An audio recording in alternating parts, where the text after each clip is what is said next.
Good evening and welcome to another session of Garden Hour. We're happy to see everyone here, and tonight we've got some good programming uh, some fun stuff ahead of us. Um, I'm Rhoda Burrows. I'm your host tonight, and I'm a horticulture extension specialist working with fruit and vegetables and produce food safety. And first off, we're going to hear from Robin Buterbaugh, and I'm just going to, oh, Robin's a horticulture extension field specialist and has brought some wonderful information to the team. And I'm going to let her tell us a little bit about what she's going to be talking about tonight. Hey, well, thank you very much, Rhoda. Happy to be here on Garden Hour tonight. It feels like it's been a while. And I'm excited because I just got my background changed. So instead of a blur, I've got some native plants behind me.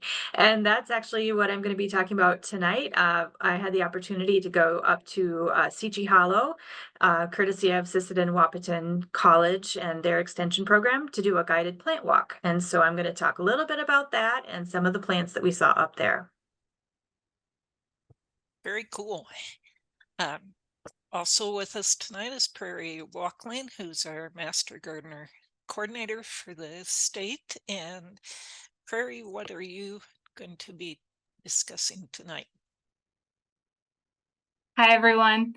I am going to be talking about the teaching garden that the Minnehaha Master Gardeners, it's a project that they're doing in Sioux Falls.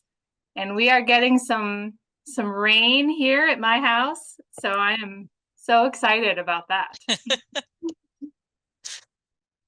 We had some over the weekend, but we also had some hail just outside of town. So here in Rapid, we like the stuff that's not solid. Robin, take it away. All right, thank you. And as I mentioned, it was really cool to go up to northeastern South Dakota. I guess it was a couple weeks ago now. It was probably the end of July. So some of these plants might not be blooming anymore. But yeah, we went and saw kind of the Prairey area up at Seachy Hollow. I know most people are probably familiar with the lower area down and the trails, kind of in the more woodland area. But our guided plant walk and the Prairey area that we kind of walked around in was the upper portion. So those are the plants that I'm going to be highlighting tonight. So as I mentioned, we've been doing a little bit of work with Sisseton-Wahpeton College and Erica Fisher, who is the Extension Outreach Coordinator there. And they have some really cool programming that they have been working on, bringing in speakers.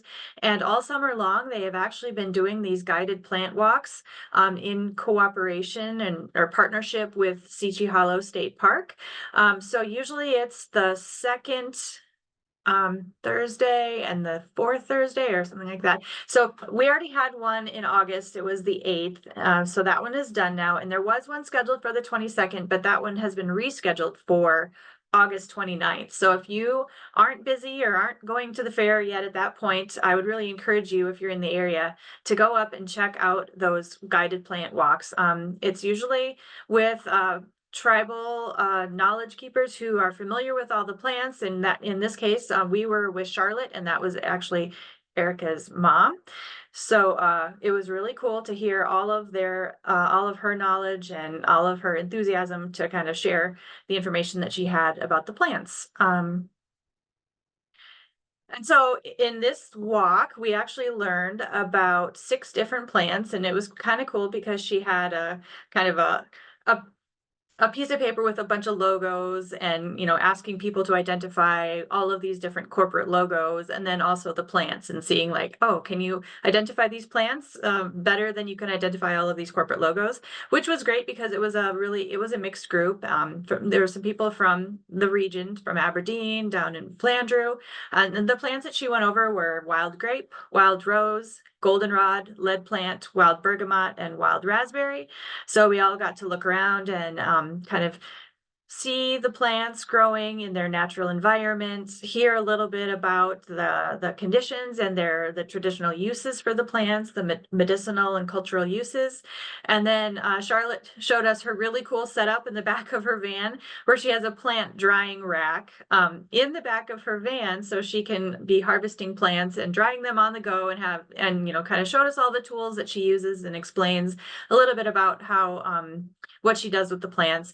And I guess I didn't realize this, but I did talk with the director of CG Hollow State Park, and you can harvest plant material from the state parks as long as you're not reselling it. So that was news to me. I always thought that you couldn't take anything out of the state parks, but it was interesting to learn. Like if you're into foraging or making your own herbal medicines or herbal teas, that is something that you are able to do. So some of the plants that we covered, I'll just kind of highlight these few first and then go into some of the other ones that we saw. So the Rubius idaeus, wild raspberry, the wild grape, and goldenrod are just 3 of them. And so a lot of these are edible, like the wild raspberry is edible. The wild grape, I guess you can eat the leaves similar to other grape, and then there are some medicinal values for these as well as with goldenrod. And then I'll kind of intersperse the other plants that she talked about in with the plants on our walk up in the upland prairie area. So a plant that I wasn't familiar with, and I had to look it up, but it was really cool, was this Lobelia spicata, a pale spiked lobelia. And it was very small in stature. It was probably maybe 1 to 2 feet, and it was kind of hidden between a lot of the grasses at first. So I didn't notice it until we were on our way back, but I thought it was really interesting the way that the flowers are opening in a spiral around the stem. And it's just kind of a very delicate, pretty flower. I'm not sure how well it would grow in your yard or your landscape, but and I haven't seen it offered anywhere, but maybe that's something we'll have to try at the Native Plant Initiative one of these years. So yeah, that was a new plant for me, and I was excited to learn about it. A common plant that many of you are probably familiar with was the Rosa blanda, or the prairie rose. Often you'll see it kind of that, or the growing in some, along the roadsides or in disturbed areas, but this was blooming really all over along the trail that we were walking on. Also kind of hidden underneath some of the grasses was the Anemone canadensis, or the Canada anemone. This is a really pretty white flower. It's about 1 to maybe 2 feet tall. It is good for landscaping for a ground cover, but you do have to be a little bit careful because it can spread. So if you want to fill a space, it's a good candidate. But if you aren't interested in having kind of a ground cover over a bigger area, then this might not be the one for you. Although I've grown the Anemone cylindrica, the candle anemone, at the landscaping in front of the Ag Museum, and that doesn't seem to be spreading as much. So that's another option if you're interested in some of these pretty white anemone native flowers. Of course, swamp milkweed, one of our native milkweeds, Asclepias incarnata, is always a favorite. It's got the really pretty purple flowers. It actually can grow pretty well in drier conditions or moister soils. So don't be afraid to try it, even if you don't have a wetter area in your yard. And I know I've mentioned this before at some of the other garden hours and presentations, but one of our Native Plant Initiative graduate students, Grace Vilmo, who studied monarch preferences milkweeds, found that swamp milkweed was actually the one that the monarch butterflies laid the most eggs on and had the most caterpillars that kind of survived all the way to forming a chrysalis and emerging as another monarch butterfly. So that is a great one if you want to be attracting monarch butterflies to your yard. Another pretty familiar plant, you can actually buy varieties of this at many nurseries, is the Ratibida columnifera, the upright prairie coneflower. It's about 1 to 2 feet tall. It's got the yellow blooms. It's blooming, obviously these are all plants that are blooming in midsummer, but it's pretty well behaved, and it just is a nice filler plant if you have it in kind of a naturalistic setting, or if you have it in a mass planting as well. Gallium boreal, the northern bedstraw, has always been a favorite of mine ever since I was out kind of doing some rangeland work a couple years ago, and I saw these just pretty little star-like flowers. And it's got some kind of like pretty fine foliage too. And as the name implies, it actually was used for stuffing mattresses kind of in the homesteading days. Now I have planted some at my own house, and I haven't, it's only been the first couple years, but I have read a little bit that it will take over an area. And even in some of the areas that we were at up there, it was almost like a kind of a let's see, like a kind of a mat of the bedstraw intermingled in between all of the other prairie plants. So if you're looking for a filler, it's probably a good plant. We'll see how it does in my own yard before I make any judgments about it. We had a couple prairie clovers. So we had both the Dahlia candida, the white prairie clover, and the Dahlia purpurea, the purple prairie clover. My favorite is just the purple prairie clover, just because it's got such a vibrant, brilliant purple color to it. There are a couple other prairie clovers. There's a Dahlia aurora, the golden prairie clover, and a Dahlia villosa, the silky prairie clover. Just kind of depends on where you're at, what type of soils you have. But both these Dahlia candida and the Dahlia purpurea grow pretty well in a wide variety of locations. And so those are good for kind of using in landscaping as well. I will say the Dahlia villosa actually looks a lot like lead plant. The flower spikes and even the leaves look fairly similar to lead plants. So a couple other plants that we saw, Monarda fistulosa, the wild bergamot. This is really a fan favorite, and it's a pollinator favorite as well. It is often used in landscaping, but you do need to be a little bit careful because this straight native species will often get powdery mildew in more of the home landscape setting. Out on the prairie, it grows really well. It has a lot of like single stems. It will, grow only to about 1 or 2 feet tall. But when you bring it into your like home landscaping, a lot of times it'll get really big. It'll spread, and then it tends to get powdery mildew. So that's something to be aware of if you want to try to reproduce this look in your home landscape. There are a couple of varieties. Monarda bradburyana is only about 1 to 2 feet tall, and it's more resistant to powdery mildew. It's technically not native in South Dakota. It's a little bit further east, but it will grow here. And then Monarda didyma is that really pretty red Monarda that you often see, and that's sometimes sold at landscape and nurseries as well. And then the wild licorice is kind of a fun one, Glycyrrhiza lepidota. It's a nitrogen fixer. I wouldn't necessarily recommend this for planting at home though, because it does get kind of the really sticky seed heads, but it is kind of a cool plant. Blazing stars are always great, and I have to be honest, I don't actually didn't look up the characteristics of this one to be able to tell you which specific one it is, so I'm just calling it Liatris species right now in a blazing star.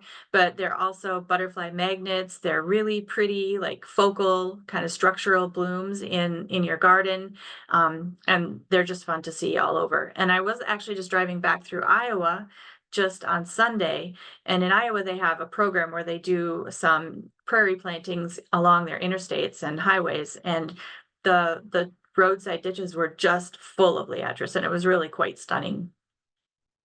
A flower that isn't quite as conspicuous is Potentia arguta, the tall cinquefoil. It really is kind of got just this whitish, yellowish, greenish bloom to it. It's got more of a basal cluster of leaves close to the soil, and then it shoots up this long stem with a little bit of these flowers on, but they usually don't all bloom at the same time either, as you can see in the picture.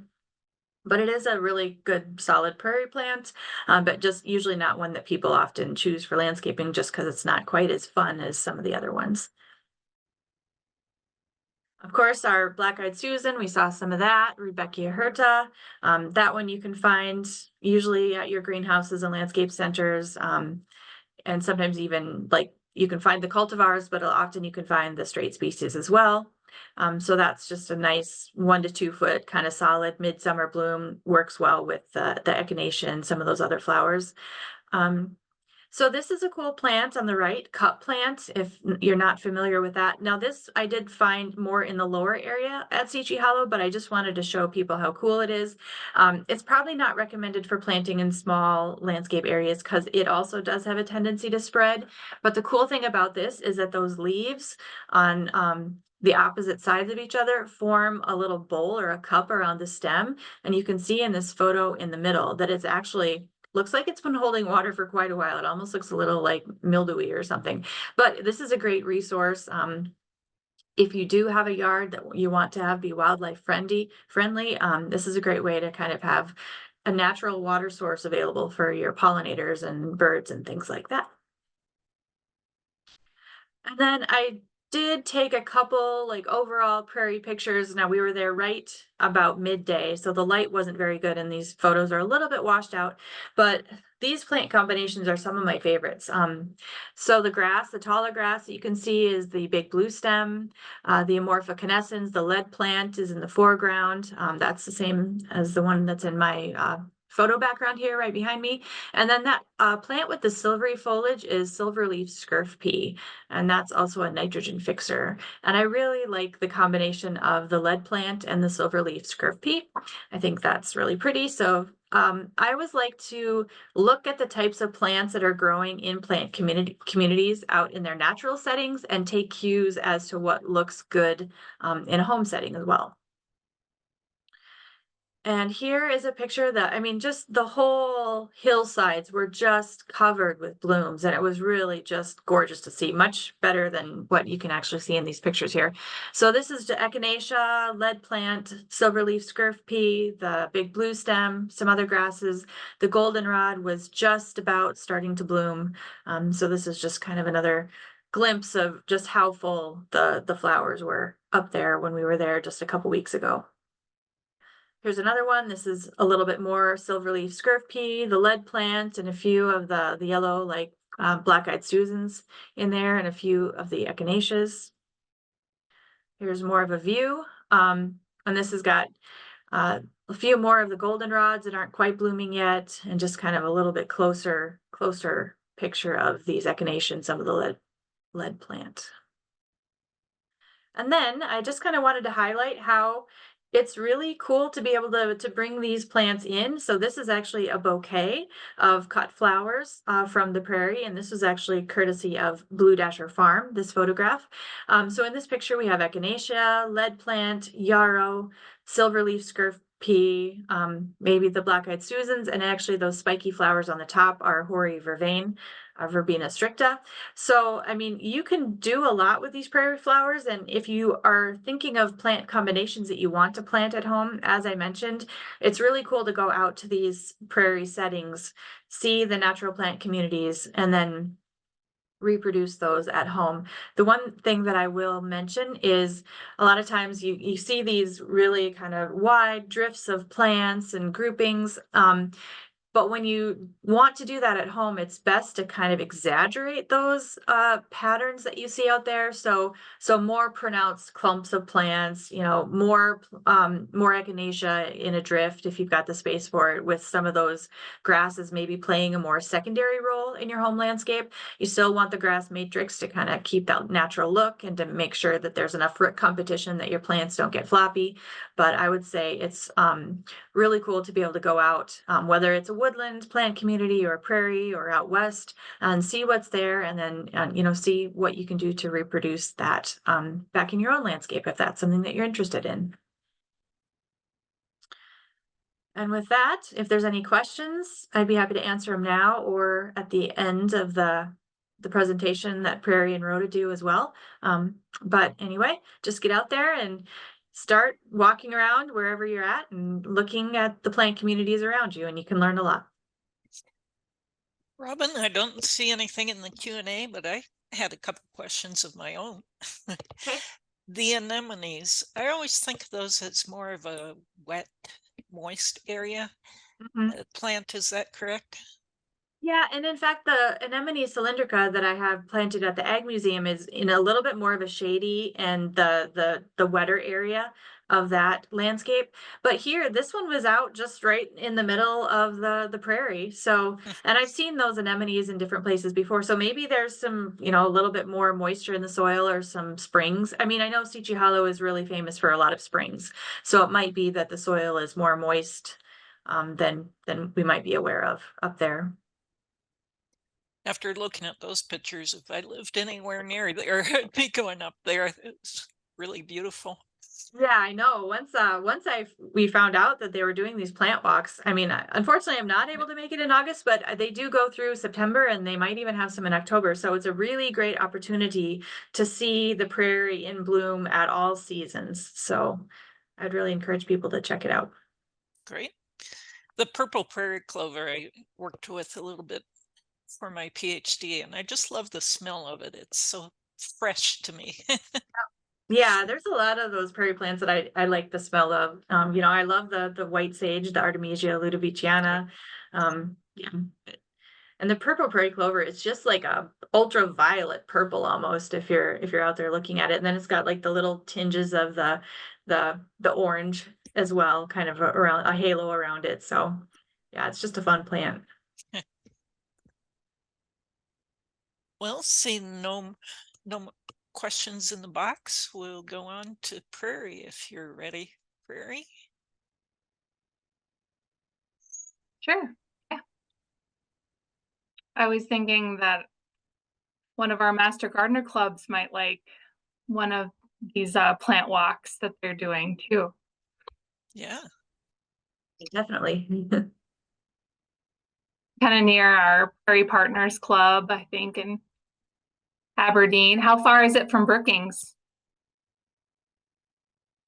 It was about an hour and a half, maybe 2 hours. It wasn't terrible. So yeah, Okay. for Watertown or Aberdeen. Aberdeen, it's a bit of a jaunt too, but there was somebody from Aberdeen that was on the plant walk. So yeah, it's a good outing. Mm-hmm. Yeah. Looks like there's good fall colors there too. Oh yeah, the Stitchy Hollow is actually really known for the fall color. So that's one thing that a lot of people go see in maybe October, late September. Mm-hmm. Yeah. All right. Well, tonight I'm going to talk about the teaching garden, which is a project from the Minnehaha Master Gardeners, and I am Prairey Walkling, and I'm Master Gardener Field Specialist based in Rapid City. This is a very recent photo of our Minnehaha Master Gardeners Club at a tour that they did in Morris, Minnesota, I believe. And it is our largest club in our largest city. And I have an arrow pointing to Jerry Mills because he is the lead for this project. And Jerry was, excuse me, an extension agent in Brown County. And he was telling me about that he used to be on Garden Line, and I think maybe Rhoda was too, but when it was on PBS and they recorded on campus. So, and he told me a funny story about tent caterpillars getting loose in the studio. So the teaching garden is hosted at the Mary Jo Wagner Arboretum, and it is a free public park on the east side of Sioux Falls, and it's dedicated to growing and teaching about South Dakota native trees, plants, and grasses. Has thousands of trees, plants, flowers that are all labeled. They also have hiking trails. They have classes. The Minnehaha Master Gardeners have taught seed saving, winter sowing, different classes like that at the Arboretum.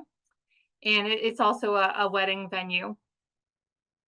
And to get to the teaching garden, you take the gravel road down the hill to the maintenance building area, and you'll see some Master Gardener signage that will help tell you you're in the right place.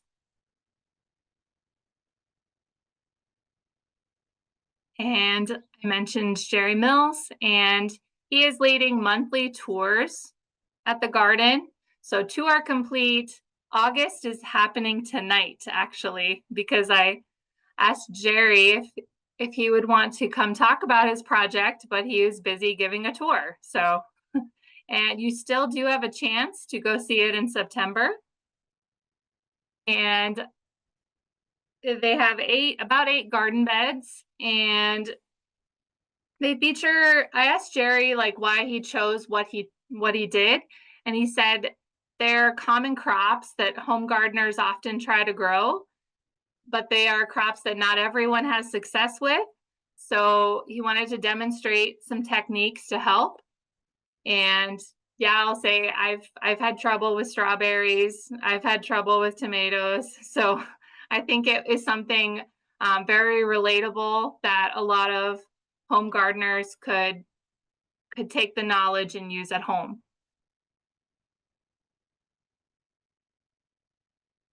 And these are some photos from the June tour. It's Jerry on the right there. And I think it's a very relaxed environment. You can, about 20 people, usually you can ask questions and interact. So it could be a fun thing to do. And that September tour is going to be Tuesday, September 10th from 7 o'clock to 8 o'clock p.m. and no cost. And so, yeah, that's your chance in September. And the premise of the teaching garden is really to teach by demonstrating and offering research-based horticulture information. And each year it is going to change some of its themes. And so that will be really fun. What you see this year is not necessarily what you're going to see next year. So it gives you something new to see at the Arboretum every year. So this is a photo taken early on of the teaching garden. So I know a lot of those plants have filled in since then, but wanted to give you an idea of the space. And there is educational signage that Jerry developed with a little help from us. and it has QR codes that link to articles on our website. So it has some tips about growing each of those fruits, vegetables, or that type of gardening. And then it takes you to an article for more information. So I'm going to start by talking about some of the perennials. And so those won't change every year, but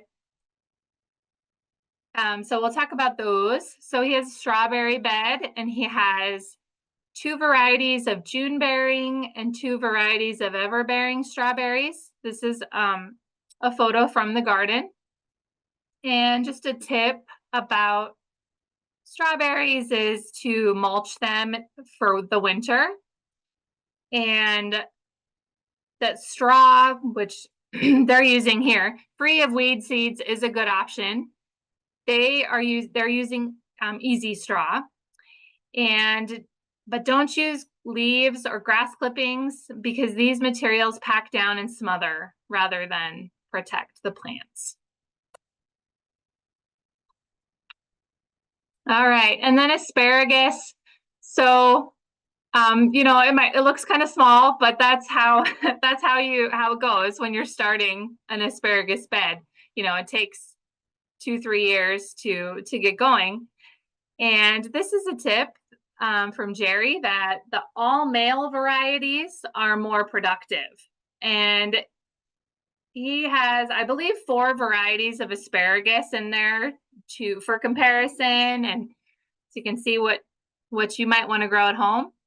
And the Jersey Night and the Millennium Hybrid are all male varieties, but the Mary Washington is not. So you'll be able to see kind of that difference.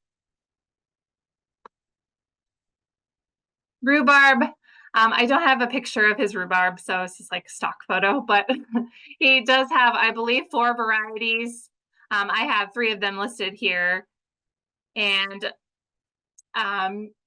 may already know this, but 1 rhubarb plant is usually enough for your family.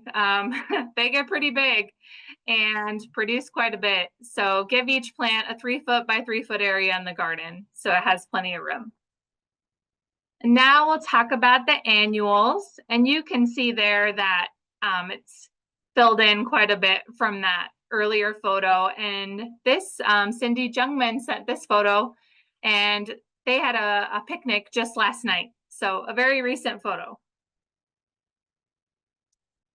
So tomatoes, and he is using, I believe, 4 different types of mulch. And a tip is to mulch tomatoes to suppress weeds, retain moisture, may increase yield. So they're using wood chips, grass clippings, the easy straw, and red plastic for comparison. This photo is from Kansas State. I don't have a photo of theirs, but they are trying out the red plastic. Peppers, our tip here from Jerry is to utilize wind protection for young pepper seedlings. And Jerry used a drain pipe cut into sections, and then it gets removed as the plant gets bigger and stronger. You can also use milk jugs, PVC. I've seen coffee cans used for this too. All right, and then these are some of the themes that will change for next year. But this year we wanted to highlight cool season vegetables and planting in phases. So I listed some of the cool season and the semi-hardy crops there. And I have a relative that works at a garden center, and she said this is just one of the hardest things to talk to people about, because a lot of people want to plant one day and be done. And it's usually around Memorial Day. And I relate to this because that's kind of what my family did.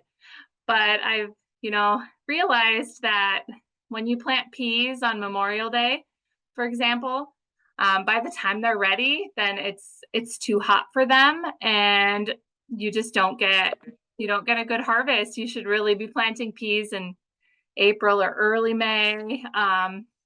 And so trying to show this planting in phases. And then 2 weeks ago, Jerry planted peas, radishes, and lettuce again.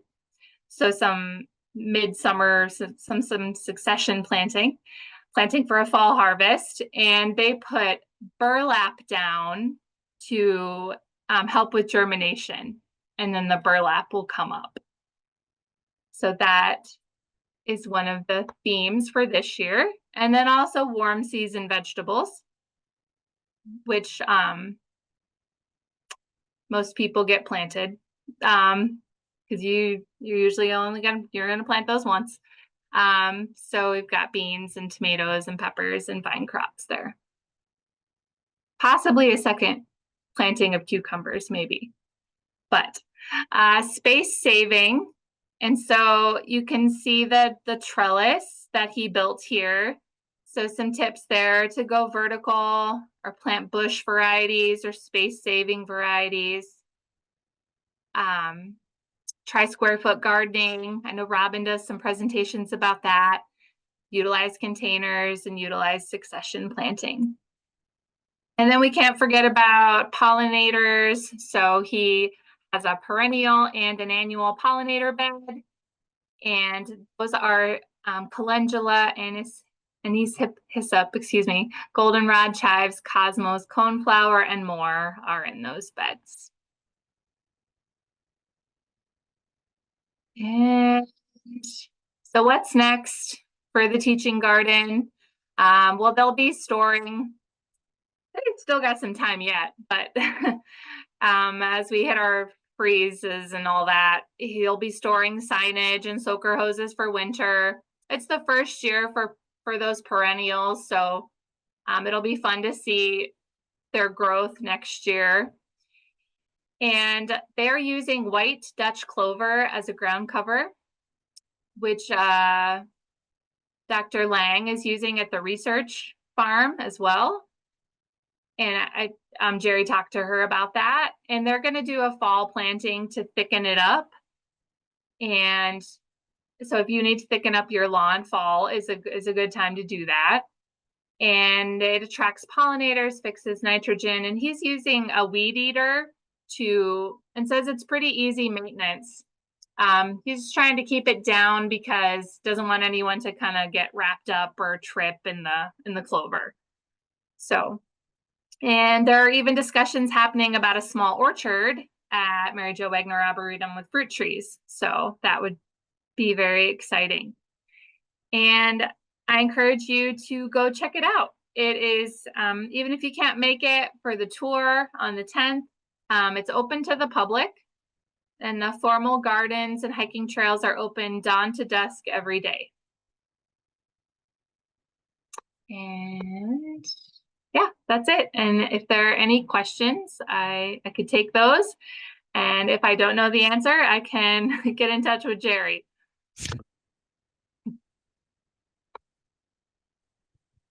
So another place for a road trip. Yeah. We just had one question, and that was, what's Easy Straw? Easy Straw. Well, I had that question too. So I believe you just buy it at the hardware store, and it is, Jerry told me it is about 99% weed free, not 100%, but close. And that they call it tack straw. So you wet it down and it doesn't blow away as much as I have seen that problem with straw before. Like in a community garden or things like that, you don't really want your straw blowing all over into your neighbors' beds and things. So it has, I'm not sure what properties the tack straw has, but that is that is why they like to use it. But you can also get straw, at your ag stores or from a farmer or things like that too. You just want to make sure it's that weed free. Years ago, University of Minnesota did a study with dormancy on strawberries and found out that once the soil temperature reaches about 40 degrees, the plants go dormant. So you don't have to wait for the ground to freeze before putting on straw. If it's you got a good window of opportunity to put it on, you can go ahead and do that. And same thing in the fall to take it back out. Sure. And somebody mentions that the Easy Straw is available at Menards in a small bale, plastic wrapped. I think I've used that for Halloween decoration a time or two. And it might be nice too if you're not looking for a huge amount, There is another question on, are the planting beds planted to ground cover in the fall? Oh. Cover crop. Cover crop. I am not sure if he's planning on doing that or not. That can be another year just to look at. It's a good idea. And then maybe plant in it. I think it was mainly for the pathways and is what the idea was there. With the clover. Mm-hmm. Yeah. Right. Well, I think that's it for the questions for now. Feel free if something occurs to you while you're turning this over in your mind to go ahead and type it in again. And thank you, Prairey. And I've got sort of a, I'll just share screen now. I've got sort of a hodgepodge of stuff that things that have just come over the last uh, few months of, or few weeks of questions. So I'll take a minute here, think what I'm doing. Okay, so I'm going to talk some about heat effects, and I say that realizing that looking around the state, we've kind of hit a cooler spot, but you may still be seeing some heat damage from a week or two ago. So I'm going to go over some of those effects just in case you're seeing something in your garden from that. And start with cucumbers and squash. And when we get high temperatures, particularly not just that day temperature, but when it gets over 70 degrees at night, for both tomatoes and cucurbits, that can inhibit female flower formation and can inhibit pollen formation in tomatoes. We'll talk about that in a minute. So when you only have male flowers, of course, you're not going to get any fruit. So that you tend to see that earlier in the season, but just in case your cucurbits have stopped setting fruit, that may be why. And then again, there are a lot of honeybees that don't really like it over 90 degrees. I suspect our native bees are probably better about that, but I'm not a bee expert. And if you have then poor pollination, either because you're having trouble with the flower forming or the bees not working, you can get misshapen fruit or even rotting fruit from poor pollination. So, and just a note that on black plastic mulch, which you may be trying in your garden, the surface temperatures on a hot day when it's 100 degrees can actually exceed 150 degrees Fahrenheit. So you may actually see some leaf burning if there's some leaves touching that surface. Switching over to tomatoes here, at 104 degrees, both the ovule and the pollen will be damaged. So you're not going to get any tomato set once you get up there during the day, especially if it does not cool down at night. At 95 degrees and higher, the pollen is damaged. Ideal tomato temperature is actually around 68 to 80 degrees. So right in that 70-degree range is ideal for tomatoes. We often think that, you know, it's warming up, so tomatoes are really happy. Well, actually, they're not. They will tolerate it, but they're not real happy with it. And this is one of the things that can happen with heat on tomatoes. If you notice that the insides, you start to have some of this hard white formation on the inside. Maybe you cut it out when you slice it, but that can be a sign of heat. And some of this will, different varieties tend to be more or less tolerant to heat. So that might be something you pay attention to if you're ordering from a catalog or online, looking for heat resistant varieties. And ones that were bred years ago, like Rushmore tomato, were bred to be somewhat resistant to this.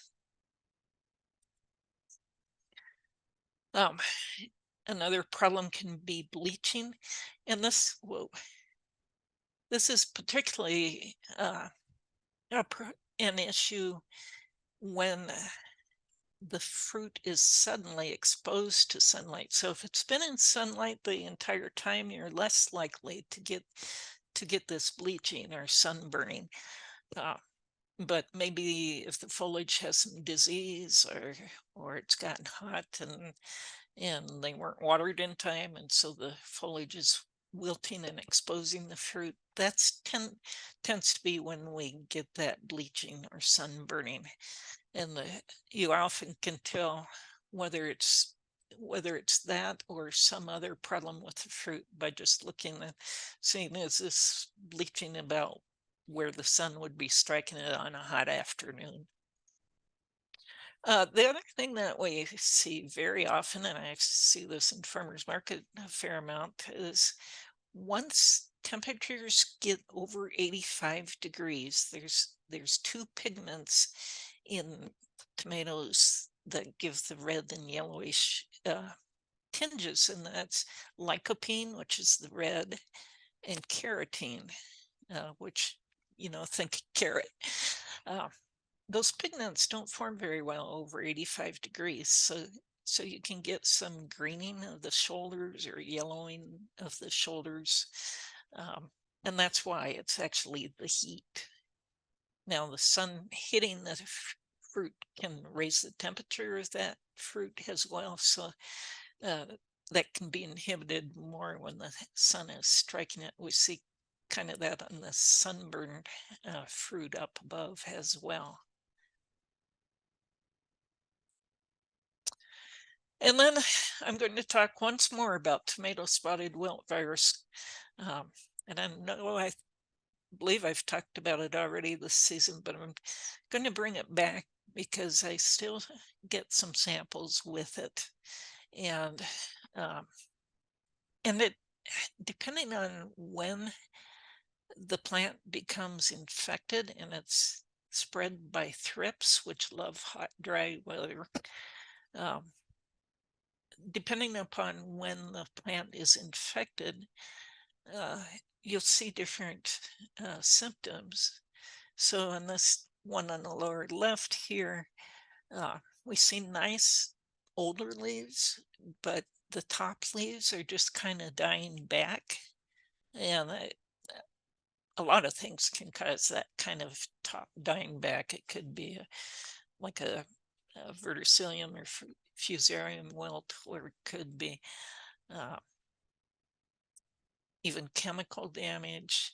But one of the things I tend to notice, and I've got an enlarged picture of this, I think, so I'll hold that thought for a second. But the center one picture here, this plant was probably infected more early, and so you see just more general chlorosis over the whole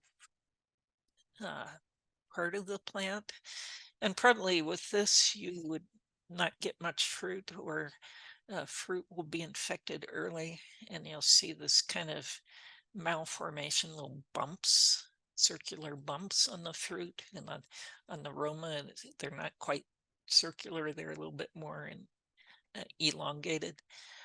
If you look real close on this leaf in the middle, it's browning from the inside rather than the outside. And that's fairly characteristic of a lot of viruses. If it seems to actually be coming up the petiole, through the petiole, as you might imagine it, that's often a sign of a virus. Now, we can get fungal diseases that sort of start in anywhere the water might collect, so along the leaf veins as well, but they don't normally start right down at the petiole. So that's one thing to look for. The other thing I always look for with this tomato spotted wilt virus is any little circles of green. Then this flecking across the surface, and again, it may be towards the inside leaf, or it might be a little further on the outer edge, but that flecking always makes me stop and think. It looks a little different than some of our leaf diseases, but you might have to see them side by side to sort of be able to make that call. But these circles, those green circles, you will not see with early blight or septoria. So again, with this photo enlarged a little bit, we see kind of the flecking on the leaves there. See it up here. That could again look like even late blight. Knowing the weather, if it's been hot, and you're not going to see late blight in hot weather. Early blight, you would look for brown concentric circles, but here again we have a green circle, and that gives me the clue that it's probably spotted wilt virus. And if I have some of the fruit and see some of the symptoms there, that tells me that's what's going on. So I'll switch gears to something maybe a little more pleasant here. And how to tell fruit apart, because we'll often get questions about this as master gardeners. And some of the things to ask yourself if somebody brings you fruit and says, "What's this from?" It's really good if they bring you a picture so you can see whether it's alternate or opposite leaves. But one of the first things to do when looking at the fruit is open it up. Is it a single pit, a drupe? Or has it got multiple seeds in it? If it's just got a pit, it's going to be maybe something in the cherry family. Choke cherries will have alternate leaves. Viburnums, where the fruit, unless it's a honeyberry, is not edible, those have opposite leaves. So if you have a pit with opposite leaves, don't eat it. Buffalo berry, the leaves look very different. They are opposite, but they look sort of that sagey color and texture, very different. So you can usually tell those. And notice that the viburnum are all coming in on to a single petiole or stem there. Now, if it's got multiple seed in it, some of these you can tell by, of course, by the timing, but Aronia is our top one here. That has alternate leaves and very shining leaves. Very nice bush. That's one of my favorite. The fruit is a little bit more like choke cherries, so usually use more for jams and jellies. Juneberries have alternate leaves also, but they're sort of a soft green color. And of course, elderberries you'll probably recognize just because the berries are so small, and they do have compound leaves. And then our buckthorn, which is, I've got a red frowny face on it because you do not want to eat it unless you want to clean out your system for colonoscopy, because that's what it will do. It has leaves that are almost opposite. They're just offset a little bit from each other, and also the fruit stems attach directly to the twig, not to another stem like some of these other berries that you're looking at. So those are two clues to know that you're looking at something that you don't want to eat. Wanted to wrap up here with talking about some of our extension field days coming up. There's a high tunnel and cut flower field day. That sounds fun to me. It's coming up next week, and it's going to be over by north of Brookings there. And I'm going to have a high tunnel and flower farm tour, and then a caterpillar tunnel, which is a lower, little bit less high-tech type of tunnel and flower farm tour there as well. It's free to go to these. You can register at extension sdstate.edu / I guess, events.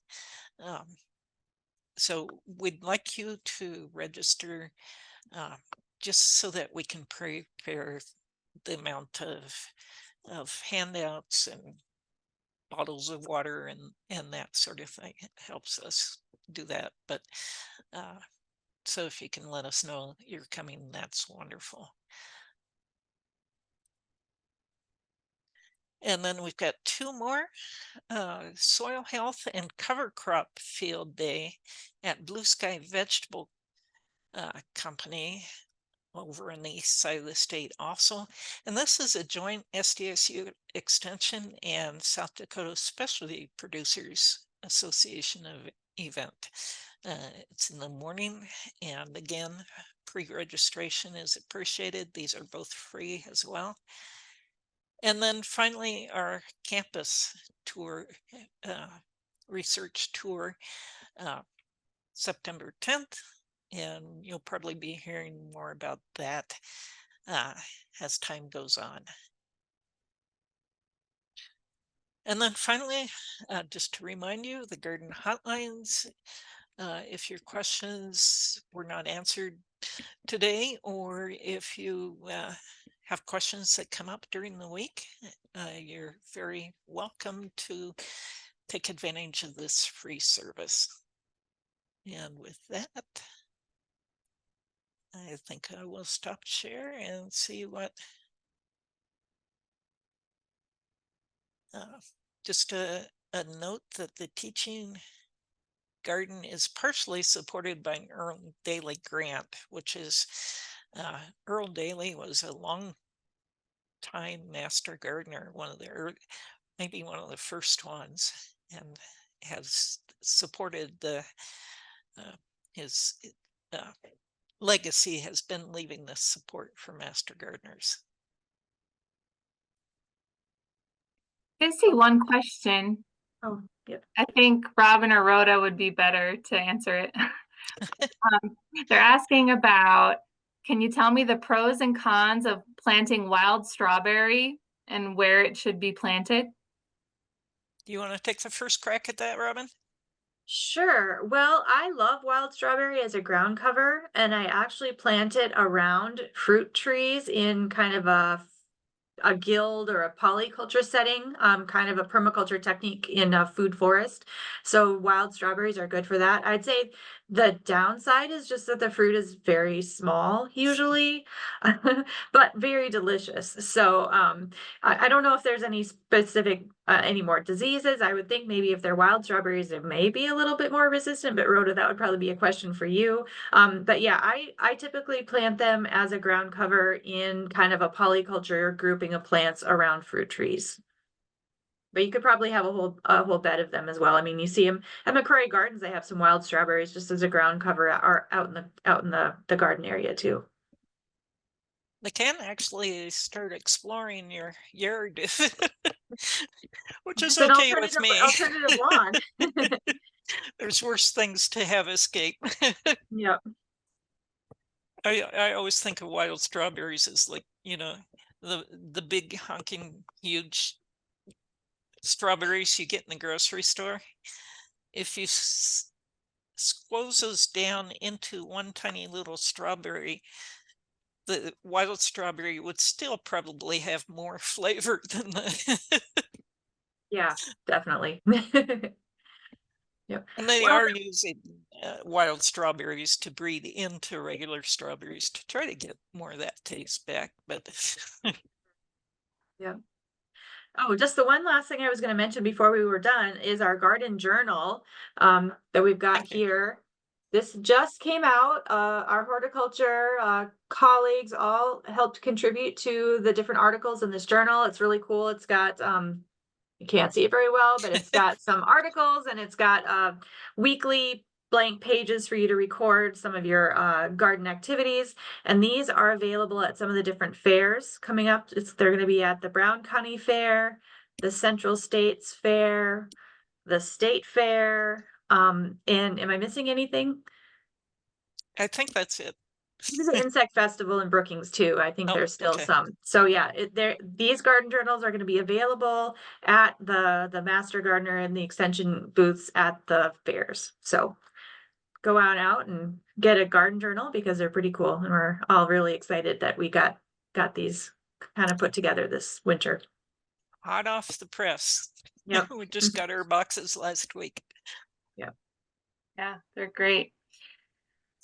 Well, thank you, all of you who were with us during this past hour, and thank you to Robin and Prairey for their contributions and inspiration to go make some visits. Yeah, Have have a a good good evening. Yep. Bye.